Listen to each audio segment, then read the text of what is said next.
Hello everyone, इस video में Hindi part 2 के चैप्टर 1 का अंतिम अभ्यास को सॉल्व करेंगे। क्वेश्चन 1, दिए गए विकल्पों में से सही विकल्प से रिक्त स्थानों की पूर्ति करें। क, भाषा को संपूर्णता में अपने अध्ययन का विषय मानने वाले शास्त्र को डैश कहा जाता है, भाषा विज्ञान। ख, वर्ण विचार, शब्द विचार, वाक्य विचार और चिन्ह विचार में डैश के अंग हैं, व्याकरण। सूरदास की काव्य भाषा डैश में है, ब्रजभाषा। कबीर की भाषा में खड़ी बोली और डैश का विशेष प्रभाव रहा, भोजपुरी। प्रश्नोत्तर। क, भाषा, उपभाषा, शह भाषा और बोली को परिभाषित करें। भाषा, भाव या विचार की अभिव्यक्ति के लिए लिखित या उच्चरित सार्थक ध्वनि समूह को भाषा कहते हैं। उपभाषा, किसी परिनिष्ठित भाषा क्षेत्र के अंतर्गत समान लिपि तथा वर्णमाला के साथ प्रचलित होती है, उपभाषा कहलाती है। सहभाषा, सहभाषा उपभाषा का एक रूप है। सहभाषाएं उपभाषा के रूप में समृद्धि देती हैं तथा उससे बहुविध पोषण प्राप्त कराती हैं। बोली, बोली उस भाषा रूप को कहते हैं जिसका स्वतंत्र स्वरूप प्रचलन प्राप्त कर चुका होता है, परंतु सर्वमान्य व्याकरणिक व्यवस्था के अभाव में उसके उच्चारित या लिपि स्वरूप में एकरूपता नहीं आई होती है। हिंदी भाषा का ऐतिहासिक विकास क्रम पर टिप्पणी लिखें। हिंदी भाषा का ऐतिहासिक विकास क्रम।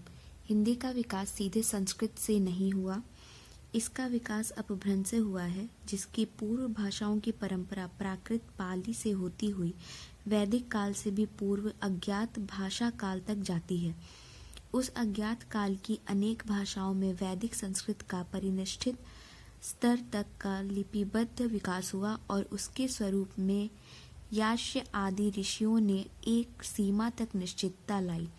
इस प्रकार हिंदी का विकास क्रम यह बनता है: वैदिक पूर्व जनभाषा, वैदिक कालीन जनभाषाएं, पाली, प्राकृत अपभ्रंश।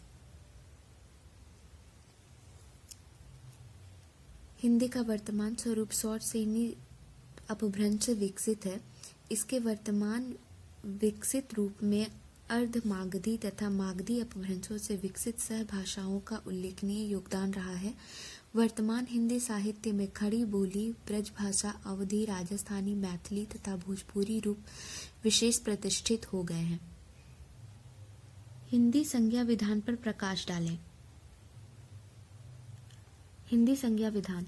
हिंदी शब्द का संबंध संस्कृत शब्द सिंधु, सिंध नदी को कहते थे और इस आधार पर इसके आसपास की भूमि सिंधु कही जाने लगी। यही सिंधु शब्द ईरान में पहले हिंदू हुआ और फिर हिंद।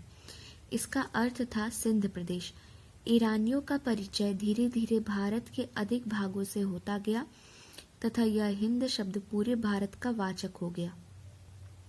इसी हिंद में ईरानी का एक प्रत्यय लगने से हिंदिक शब्द बना, जिसका अर्थ है हिंद का। हिंदिक से ही यूनानी शब्द इंडिका या अंग्रेजी शब्द इंडिया बना। हिंदी या हिंदिक का ही बदला हुआ रूप है और इसका अर्थ है हिंद का। भाषा के अर्थ में इसका प्रयोग बाद में प्रारंभ हुआ। भाषा क्या है, इसके महत्व पर प्रकाश डालें।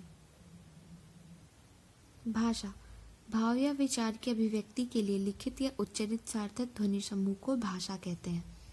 भाषा का महत्व। भाषा विचार विनिमय का एक महत्वपूर्ण साधन है। भाषा के बिना मनुष्य पशु के समान है। भाषा ही शिक्षा एवं ज्ञान का प्रमुख आधार है।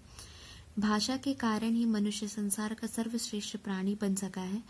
भाषा के द्वारा मानव अपने पूर्वजों के भाव, विचार एवं अनुभव को सुरक्षित रखने में सफल हो सकता है। भाषा के द्वारा किसी भी समाज का ज्ञान सुरक्षित रहता है।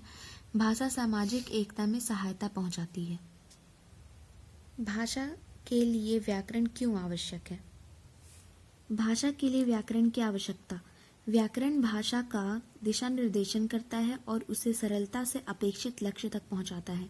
व्याकरण भाषा का संगठन करता है। व्याकरण की जानकारी के बिना भाषा शुद्ध नहीं हो सकती।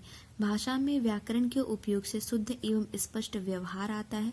व्याकरण से भाषा के प्रयोग, लिखने बोलने में शुद्धता आती है।